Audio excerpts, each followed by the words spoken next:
చెప్తున్నాను. ఇప్పుడు ఒక ఈ సభను ఉద్దేశించి మాట్లాడుతుందిగా కోరుతున్నాను. Thank you.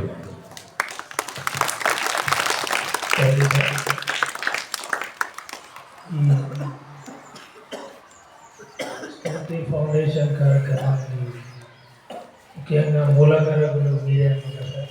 కర్నూలులో పడ్డ ఇంత మంచి కార్యక్రమాలు చేపట్టడం విద్యాభివృద్ధికి నేను వచ్చిన దగ్గర నుంచి కూడా గమనిస్తూనే ఉన్నాను. మంచి పథకాలు నిరుపేదలకు చదువుకోవడానికి చాలా మంచి కోర్సులకు కూడా నేను ఎంటైర్ సర్వీస్లో కూడా ఇదే మొదటిసారి మంచి ఐడియా కూడా చాలా డబ్బులు పెట్టి చదివే కోర్సులో కూడా మీరు చాలా సహకరిస్తున్నారు వాళ్ళ ఫౌండేషన్ వారి సహకారంతో. అలాగే మన మీ యొక్క స్ఫూర్తితోటి మన కల్లూరు దోసపాటులు గారు కానీ వారి మిత్రులు కానీ అందరూ కూడా చాలా బర్త్డేలకు అలాంటి వాటికి కూడా ఏదో విద్యాభివృద్ధికి దానం చేయడం కూడా నన్ను ఆకర్షించింది. చాలామంది అని గమనిస్తున్నాం.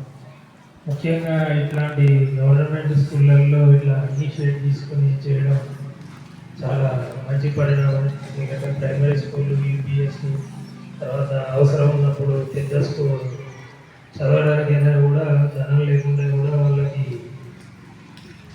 మనం ఏర్పాటు చేయడం అనేది చాలా మంచి పరిణామం. దాంతోటి వాళ్ళు ఎదిగిన తర్వాత కూడా ఇదే మీ యొక్క స్ఫూర్తిని తీసుకొని జీవితంలో చాలా పైకి వస్తారనేది ఒక కంపల్సరీ. అదేవిధంగా చాలామంది కూడా ఇదే బాటలో వస్తారనేది మేము అనుకుంటున్నాం. అలాగే ఇప్పుడు స్కూల్ బ్యాగ్స్ కానీ, టైస్ కానీ, ఇవన్నీ చిన్నపిల్లలకు స్వెటర్స్ ఆల్రెడీ 2.5 lakhs మీరు ఆల్రెడీ వితరణ చేశారనుకుంటారు. అలాగే ఇప్పుడు మీ స్కూల్ పిల్లలకు కూడా ఇవన్నీ అందజేయడం చాలా మంచి విషయం సార్. అప్రిషియేట్ చేయాలి. అలాగే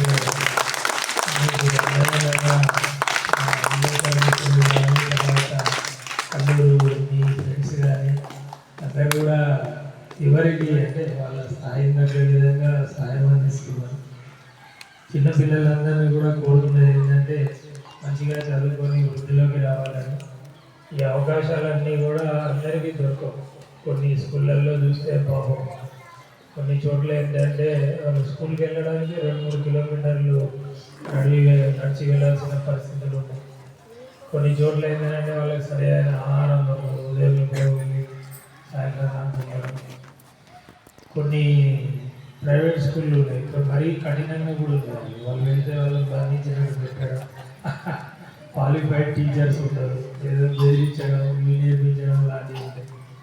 ఎందుకంటే నేను కూడా చూశాను గవర్నమెంట్ స్కూల్లో